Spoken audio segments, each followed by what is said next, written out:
오늘 다룰 이야기의 제목입니다. 한 거장의 잃어버린 노트. 어떠세요? 제목부터 뭔가 오래된 비밀을 품고 있는 것 같지 않나요? 마치 먼지 쌓인 다락방에서 우연히 발견한 보물 지도 같기도 하고요. 과연 이 노트에는 어떤 이야기가 숨겨져 있을지 지금부터 함께 그 비밀을 파헤쳐 보겠습니다. 자, 모든 이야기는 바로 이 책, 서구막년록에서 시작됩니다. 이 책은요, 수십 년 동안 그저 전설처럼, 유령처럼 떠돌던 존재였어요. 잊힌 세계의 비밀을 간직한 채로 그냥 사라져버렸던 거죠. 그런데 불과 한 20여 년 전, 이 책이 마침내 세상에 다시 모습을 드러냈습니다. 그럼 이 서구막년록이라는 게 대체 뭘까요? 무슨 대단한 역사서나 학술서적을 생각하셨을 수도 있는데요. 사실은 조금 다릅니다. 이걸 한대적으로 비유하자면 마치 한 예술가의 아주 비닐스러운 개인 블로그나 일기장 같은 거예요. 예술과 삶에 대한 자신의 생각들을 아주 자유롭고 또 솔직하게 풀어낸 지극히 개인적인 기록물인 거죠. 이제 이 기록물 자체에서 이걸 쓴 사람에게로 한번 초점을 옮겨보죠. 이 책은 결국 우리를 한 인간의 이야기 속으로 깊숙이 끌어들입니다. 바로 이 사람, 조희룡이 오늘의 주인공입니다. 그리고 이 이야기에서 가장 중요한 열쇠 중 하나가 바로 그의 신분, 중인이라는 점이에요. 아시다시피 당시 중인 계층은 신분적인 제약이 많았잖아요. 그런데 역설적이게도 바로 그 때문에 그들끼리 더 똘똘 뭉쳐서 아주 단단하고 독자적인 예술 세계를 만들어낼 수 있었던 겁니다. 이 표가 조희룡의 예술 세계를 이해하는 핵심이라고 할 수 있습니다. 그는 당대 최고의 거장이었던 추사 김정일을 정말 신복처럼 따랐거든요. 한쪽에는 위대하지만 아주 까다롭고 비판적인 스승이 있고 다른 한쪽에는 그런 스승을 헌신적으로 따르는 제자가 있죠. 이 관계가 그의 예술 인생 전체를 관통하게 됩니다. 바로 이 지점에서 이야기의 핵심적인 갈등이 시작됩니다. 스승 김정희가 제자의 작품을 보고 내린 평가가 이거였어요. 정말 뼈아프고 날카로운 지적이죠. 아직 법칙에 얽매여 있다. 조희룡에게는 평생 넘어야 할 거대한 산과 같은 말이었습니다. 이 질문이야말로 조희룡이 평생에 걸쳐 고민했던 문제의 본질입니다. 위대한 스승의 가르침이라는 그 거대한 그림자, 그리고 예술의 법칙이라는 틀 안에서 어떻게 자신만의 것을 찾아낼 수 있을까? 이건 단순히 기술의 문제가 아니었던 거죠. 그가 벗어나려고 했던 게 바로 이 속기라는 겁니다.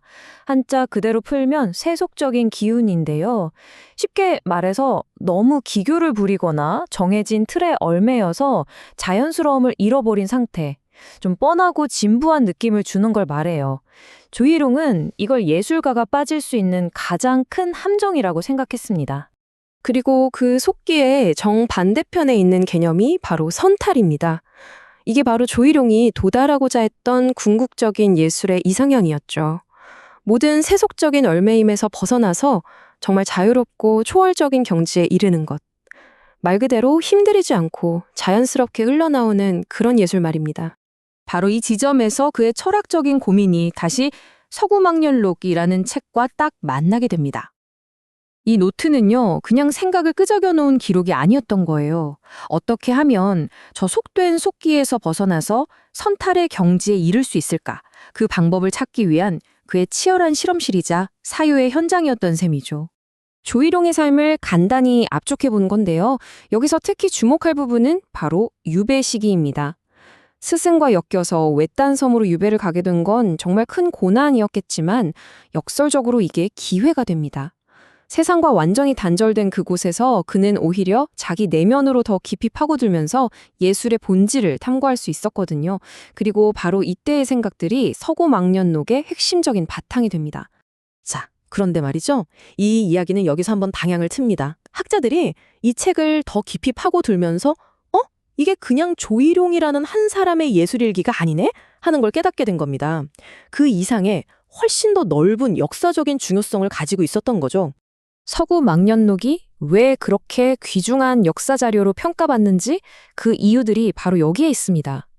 이 책을 보면요, 당대의 예술 이론은 물론이고 공식 역사에서는 잘 다루지 않았던 중인계층 예술가들이 누구랑 어울렸고 무슨 이야기를 나눴는지 그 관계망이 생생하게 그려져요. 말 그대로 잃어버린 세계로 들어가는 창문 같은 역할을 하는 거죠. 지금 보시는 이 페이지들이 바로 그 필사본의 실제 모습입니다. 정말 타임캡슐 같지 않나요? 글자 하나하나에 공식적인 역사 기록에서는 종종 무시되었던 19세기 중엔 예술가들의 대화, 고민, 그들의 끈끈했던 유대감 같은 것들이 그대로 보존되어 있는 겁니다. 실제로 한 학자는 이 책을 두고 이런 평가를 내렸습니다. 당대 축정 계층, 그러니까 중인 사회를 연구하는데 아주 중요한 참고 자료가 된다는 거죠. 이건 이 책이 단순한 예술 서적을 넘어서서 한 시대의 사회상을 들여다볼 수 있는 귀중한 1차 사료라는 걸 명확하게 보여주는 말입니다. 자, 이제 슬슬 이야기를 마무리해볼까요? 그렇다면 조희룡은 평생의 목표였던 그 완벽한 선탈의 경지를 이루었을까요? 글쎄요, 전문가들도 그 부분에 대해서는 섣불리 단정하지 못합니다. 그 경지라는 게 그렇게 쉽게 도달할 수 있는 건 아니니까요. 그래서 이 이야기의 진짜 핵심은 어쩌면 이게 아닐까 싶습니다. 그가 예술가로서 완벽한 선탈에 도달했는지 아닌지는 사실 그리 중요하지 않을지도 몰라요. 왜냐하면 그는 다른 형태의 어쩌면 더 위대한 걸작을 남겼으니까요. 바로 이 모든 고뇌와 교류, 사유의 과정을 담아낸 기록 그 자체 말입니다. 이 기록 덕분에 우리는 자칫 완전히 잊힐 뻔했던 한 시대의 생각과 문화를 생생하게 엿볼 수 있게 된 거죠. 마지막으로 이 질문을 한번 던져보려고 합니다. 우리가 흔히 생각하는 걸작이라는 게 꼭 눈에 보이는 그림이나 시 같은 형태여야만 할까요? 어쩌면 그런 것들이 시간 속에 사라지지 않도록 붙잡아준 이 기록이야말로 또 다른 형태의 위대한 걸작은 아닐까요? 한 번쯤 생각해 볼 만한 질문인 것 같습니다.